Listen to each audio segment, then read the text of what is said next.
ಯಾವುದೇ ಮೈದಾ, ಚೀಸ್ ಹಾಕದೇನೆ ರೆಸ್ಟೋರೆಂಟ್‌ಗಿಂತ ಚೆನ್ನಾಗಿರೋ ಮತ್ತೆ ಟೇಸ್ಟಿಯಾಗಿರೋ ವೈಟ್ ಸಾಸ್ ಪಾಸ್ತಾ ಮನೇಲೇ ಹೇಗ್ ಮಾಡೋದು ಅಂತ ಇವತ್ತು ನೋಡೋಣ. With perfect measurement and texture. ಮೊದಲು ಪಾಸ್ತಾ ಕುಕ್ ಮಾಡೋಕೆ ಒಂದ್ ಪಾತ್ರೆಗೆ ಜಾಸ್ತಿ ನೀರ್ ಹಾಕಿ ಕಾಯಕ್ಕಿಡ್ಬೇಕು. ನಾನ್ ಸುಮಾರು ಒಂದು 5ರಿಂದ 6 ಕಪ್ ನೀರ್ ತಗೊಂಡಿದ್ದೀನಿ.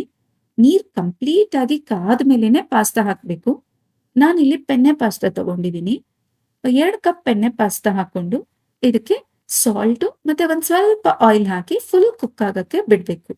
ನೀವೇನಾದ್ರೂ ಮ್ಯಾಕ್ರೋನಿ ಅಥವಾ ಸ್ಪೈರಲ್ ಪಾಸ್ತಾ ತಗೊಂಡಿದ್ರೆ ಸ್ವಲ್ಪ ಕುಕ್ಕಿಂಗ್ ಟೈಮ್ ವೇರಿ ಆಗುತ್ತೆ ಅಷ್ಟೇ. ಆರ್ ಎಲ್ಸ್ ಟೇಸ್ಟ್ ಮತ್ತೆ ಪ್ರೊಸೀಜರ್ ಎಲ್ಲ ಸೇಮ್ ಇರುತ್ತೆ. ನಾನಿಲ್ಲಿ 10 ಟು 12 ಮಿನಿಟ್ಸ್ ಕುಕ್ ಮಾಡಿದ್ದೀನಿ. ಪಾಸ್ತಾ ತುಂಬಾ ಕುಕ್ ಮಾಡಿದ್ರೆ ಸ್ಟಿಕ್ಕಿ ಸ್ಟಿಕ್ಕಿ ಆಗ್ಬಿಡುತ್ತೆ. ಸೊ ಓವರ್ ಕುಕ್ ಮಾಡಬಾರ್ದು. ನೋಡ್ಕೊಂಡು ಪರ್ಫೆಕ್ಟ್ ಆಗಿ ಕುಕ್ ಮಾಡ್ಬೇಕು. ನಾನ್ ಹೇಳಿರೋ ಸ್ಟೆಪ್ಸ್, ಮೆಜರ್‌ಮೆಂಟ್ ಫಾಲೋ ಮಾಡಿದ್ರೆ ಪರ್ಫೆಕ್ಟ್ ಆಗಿ creamy and tasty white sauce pasta ready ಆಗತ್ತೆ. ಸೊ ಒಂದ್ಸಾರಿ ಪಾಸ್ತಾನ ಒಂದ್ ನೈಫ್ ಇಂದ ಕಟ್ ಮಾಡಿ ಚೆಕ್ ಮಾಡ್ಕೊಂಡ್ರೆ ಗೊತ್ತಾಗತ್ತೆ ಇದು ಕುಕ್ ಆಗಿದ್ಯಾ ಇಲ್ವಾ ಅಂತ. ಸೊ ಇದು ಪರ್ಫೆಕ್ಟ್ ಆಗಿ ಕುಕ್ ಆಗಿದೆ. ಈಗ ಪಾಸ್ತಾನ ಸ್ಟ್ರೈನ್ ಮಾಡ್ಕೊಂಡು ಒಂದ್ ಕಡೆ ತೆಗೆದಿಟ್ಕೊತಾ ಇದ್ದೀನಿ. ಸ್ಟ್ರೈನ್ ಮಾಡಿರೋ ನೀರ್ನ 1 ಕಪ್ ಹಾಗೆ ಇಟ್ಕೊಂತಾ ಇದ್ದೀನಿ ನಾನು ನೆಕ್ಸ್ಟ್ ಯೂಸ್ ಮಾಡಕ್ಕೆ. On the other side 1 tablespoon butter, 1 tablespoon oil, ಇದಕ್ಕೆ ಚಾಪ್ ಮಾಡಿರೋ ಬೆಳ್ಳುಳ್ಳಿ ಮತ್ತೆ ಸಣ್ಣದಾಗಿ ಹೆಚ್ಚಿಟ್ಕೊಂಡಿರೋ ಈರುಳ್ಳಿ ಹಾಕಿ ಸಾಟೆ ಮಾಡ್ತಾ ಇದ್ದೀನಿ. ನೆಕ್ಸ್ಟು ಇದಕ್ಕೆ corn, red bell pepper, yellow bell pepper, green capsicum ಹಾಕ್ಕೊಂತಾ ಇದ್ದೀನಿ. ಪಾಸ್ತಾಗೆ ನೀವು ಬೇಕಿದ್ರೆ ಬ್ರೋಕೊಲಿ, ಮಶ್ರೂಮ್, ಆಲಿವ್ಸು ಹಾಕೋಬಹುದು.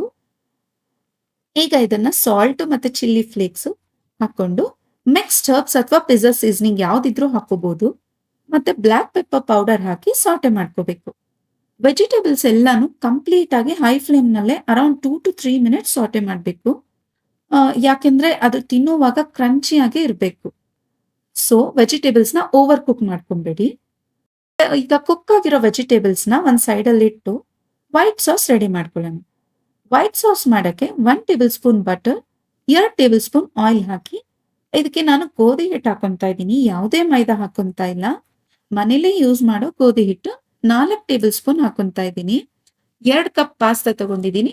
ಅದಕ್ಕೆ 4 ಟೇಬಲ್ ಸ್ಪೂನ್ ಅಷ್ಟು ಗೋಧಿ ಹಿಟ್ಟು ಹಾಕಿ ಕಂಪ್ಲೀಟ್ ಆಗಿ ಲೋ ಫ್ಲೇಮ್ ಅಲ್ಲಿ ಹಸಿ ವಾಸನೆ ಹೋಗೋ ತರ ರೋಸ್ಟ್ ಮಾಡ್ಕೊಂತಾ ಇದ್ದೀನಿ.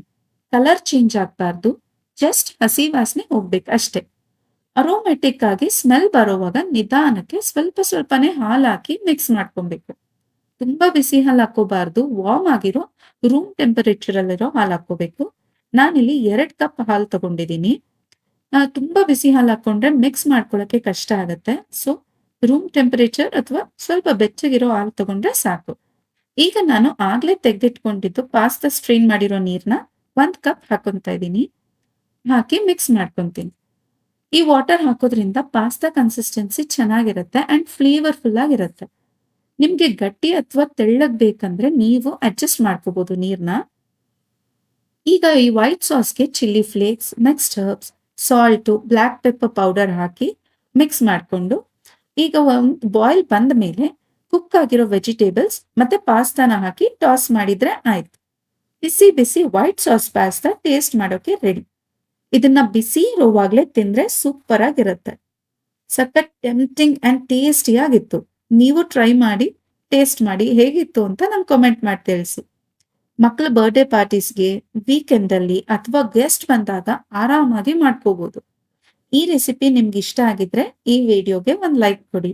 ನನ್ನ ಚಾನಲ್ ಫಸ್ಟ್ ಟೈಮ್ ನೋಡ್ತಾ ಇದ್ರೆ ಸಬ್ಸ್ಕ್ರೈಬ್ ಮಾಡಿ ಬೆಲ್ ಐಕಾನ್ ಕ್ಲಿಕ್ ಮಾಡಿ. Thanks for watching.